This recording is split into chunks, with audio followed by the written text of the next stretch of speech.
Welcome to Rio.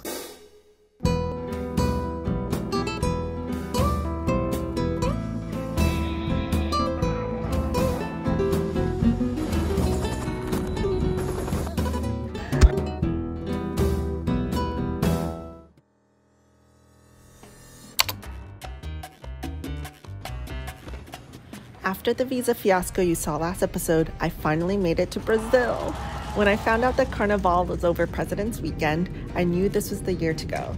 To be honest, Brazil and Carnival weren't really on my bucket list. I just didn't know enough about it.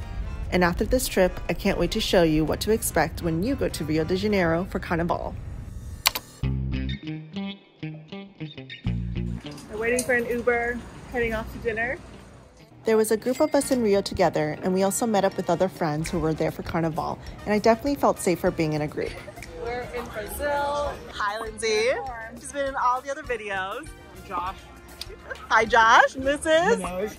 We're in Brazil for Carnival. And Your birthday. I'll share some safety tips throughout this video so you can also look out for your safety. We would rarely take our phones out, and when we did, we were aware of our surroundings and looked out for each other. What would you rate it? 8-7.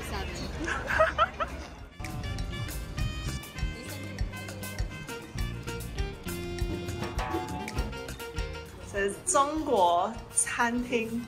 Let's see if it's legitimate or not. It was pretty legitimate. The crew wanted Chinese food, and it was pretty good. And honestly, I wouldn't rave about the food in Rio in general, but we did find some amazing steakhouses and Japanese sushi spots that we kept going back to over and over again. I know you guys always like seeing the food, so I'll put the good restaurant names on the screen.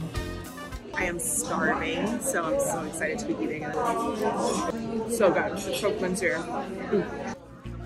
I was in Rio for 10 days, worked remotely during the week, then spent the weekend celebrating Carnival, so come along for the party. Bom dia! Today's our first full day in Brazil. Let me show you the place. Good morning. Good morning. Carnival today. Good morning, Josh. Yeah. This is my workspace.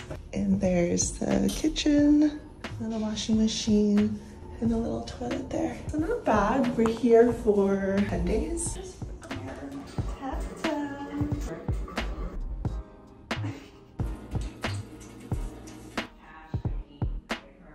All tatted up. We're gonna shimmer.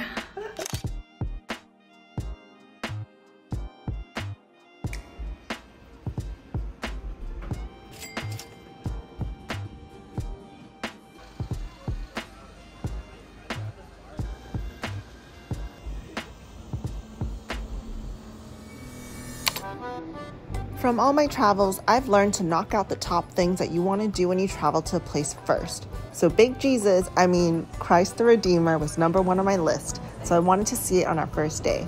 Sometimes if you put it off, things come up or they close or whatever, and I didn't want my last few days here to be a mad dash.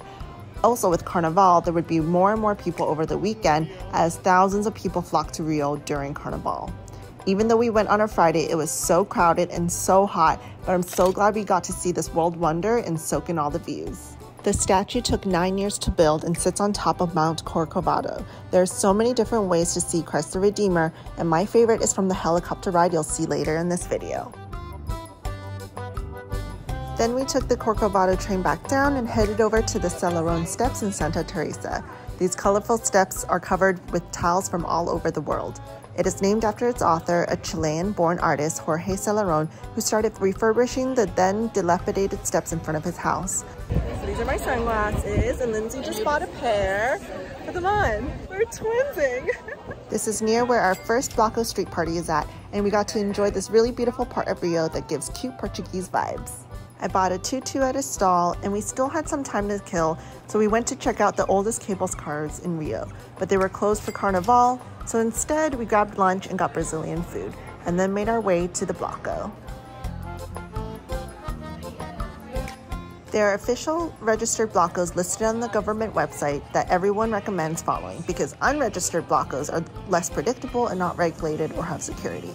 It was so hot, but it's a big street party with music, food, drink vendors, and lots of people in costume dancing. So the more dressed up, the more glitter you have, the more you'll fit in.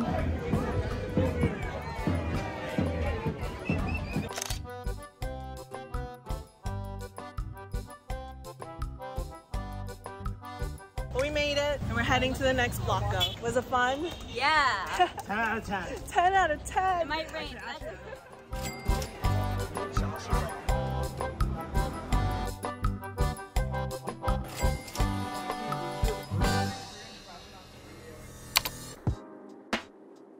Bom dia. It is Saturday morning. We're gonna check out the Bloco and then go to the national park. I'm ready to leave, but I'm waiting for Josh. Bom dia. Let's go.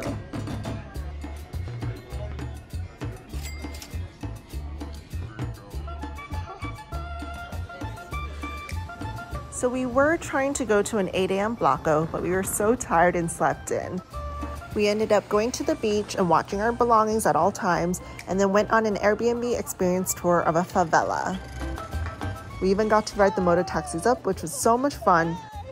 A favela is a shanty town or slum community that is one of the poorest places in the world. We learned a lot from our walking tour with Alex. I'll put a link in the description below. He was so informative and we felt very safe with him. This is my company. Samba time, Samba. There were places where we weren't allowed to take photos or videos because of the drug lords and people with guns, so Alex would always warn us and we would put our phones away. But again, we felt safe and it was one of my favorite activities we did in Rio. Also, if you haven't watched City of Gods, highly recommend it. We finalize our costumes with some jewels, hop on the subway, and make our way finally to the Sambodromo.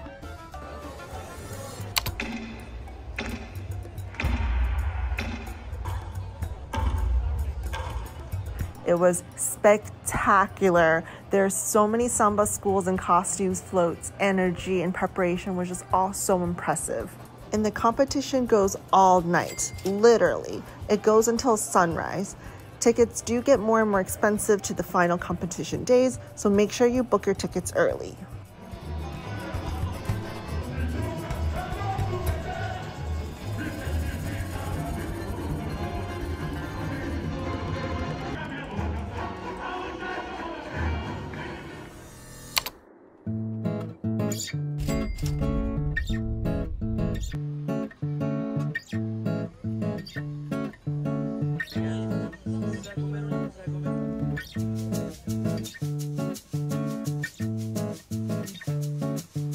We finally make it to Tijuca National Park. There isn't a lot of information on the internet on the park itself, so we just winged it and had an adventure. We hiked for quite some time. It was beautiful inside, and though we didn't see any animals like tiny squirrel monkeys or capybaras, it was a great day.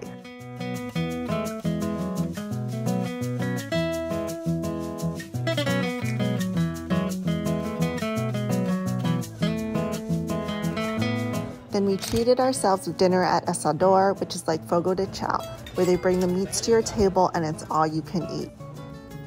It was such a fun experience and I would recommend checking it out, especially if you can eat a lot.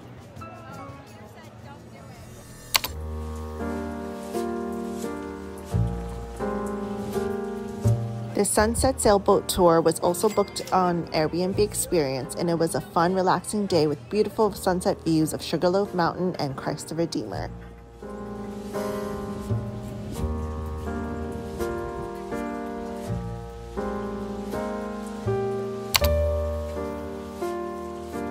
During the weekday, my friends and I worked remotely and would get lots of yummy meals in between.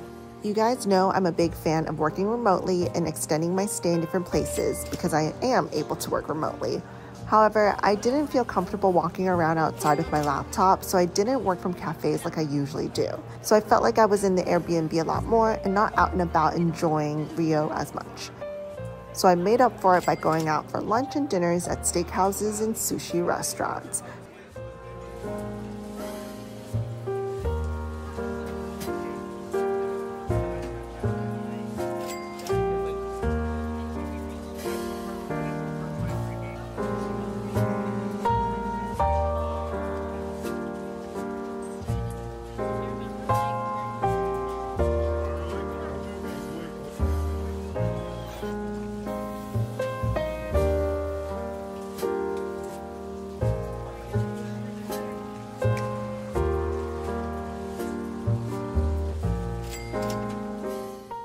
I woke up super early this morning and I couldn't go back to sleep. So I am at Jardin Botanico. It's about 15 minutes away from the Airbnb in Ipanema. So it's really easy to get to. There's a Japanese garden here. It looks like it's 100 years old, or it says 100 de años. That's my guess. Anyways, it's very peaceful and zen here. And I love all the palm trees.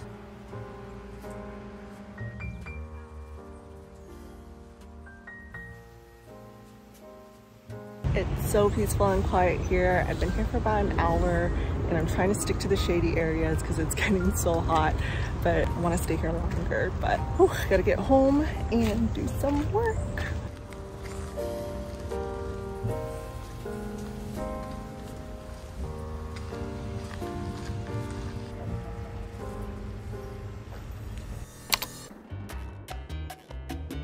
For our final day, it turned out to be one of our best days, and we went out with a bang, starting going up to Sugarloaf Mountain and finding ourselves on a helicopter ride.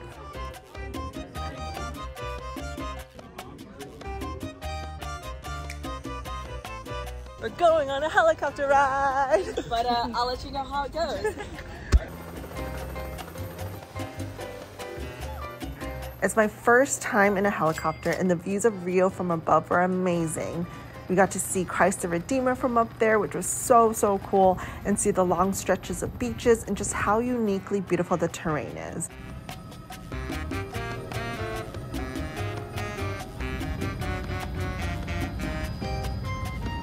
As I edit this video and look back on the footage, the beautiful parts of Rio are absolutely beautiful. However, I didn't love it as much as I thought I would or as others have raved about. It may have to do with always being on high alert when outside for my safety, not being able to have my phone out, not being able to really communicate, being extra careful about where I go all the time, or it was the heat and nonstop partying, which just isn't my scene anymore. My experience of Rio just wasn't what I thought it would be like. I'm so glad I got to celebrate Carnival during this epic time of year, but I'm not in a rush to get back here anytime soon. I have heard that Salvador is a completely different Carnival experience, so I would be down to check that out next time. Everything Brazil was so incredibly affordable and cheap, so the dollar really does go far here. The total costs of my 10 days in Rio are all up on the screen. Let me know if you have any questions.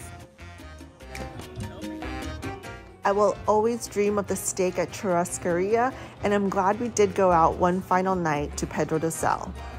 Let me know if you found this helpful and your thoughts of Rio and Carnival. Stay safe, y'all.